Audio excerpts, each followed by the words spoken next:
টাব্বু আর গাব্বুকে অনেকদিন কোনো রকম প্যাচে ফেলা হয়নি রে। আরে ওদেরকে প্যাচে ফেলার একটা বুদ্ধি অবশ্য আমার মাথায় এসেছে। কি বুদ্ধি রে? আরে এখন নয়, ক্রমশ প্রকাশ্য।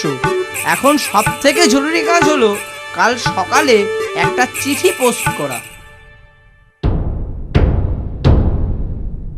এই যে গাব্বু, তোমার নামে একটা চিঠি আছে। চিঠি কই দেখি। এই নাও। ও বাবা, এ তো একটা নকশা। নকশা?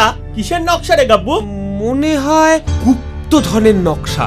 দেখ না কি সব আঁকি বুকি কাটা আছে, আর লেখা আছে এই ফটুদের বাগানের শিমুল গাছটা থেকে উত্তরে 10 পা এগালেই ধন প্রাপ্তি। আমার মনে হয় ধনপ্রাপ্তির কথা ভুয়ো। আমাদের সাথে কেউ মজা করবার জন্যই এই চিঠিটা লিখেছে, বুঝলি?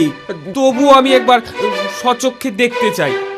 জানিস না, স্বামীজি বলেছিলেন চক্ষু কর্ণের বিবাদ ভঞ্জন করতে। বেশ চ, তবে এখনই যাওয়া যাক।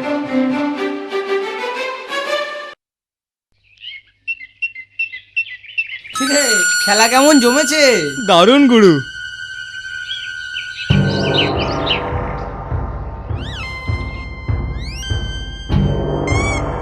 এই হচ্ছে শিমুলতলা।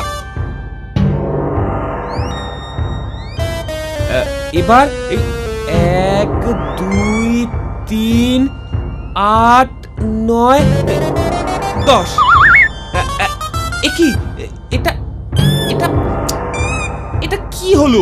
তখনই বলেছিলাম তোকে আমাদের সাথে কেউ মজা করছে। এবার তাদের সাথেও আমরা মজা করব। কি করে করবি? তাই তো ভাবছি। গাব্বু, হ্যাঁ বল। শিগগিরই ওই কাঁকড়াটা ধরতো। আচ্ছা আচ্ছা।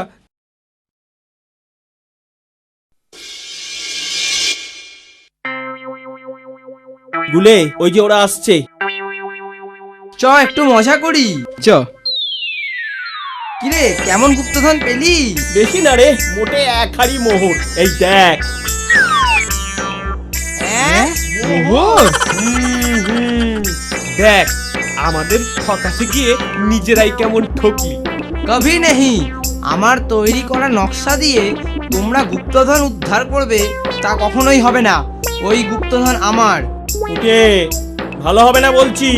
হাড়িটা দিয়ে যা। আরে দিয়ে দেবো। দাঁড়া, আগে মোহরগুলো ঢেলে আসি।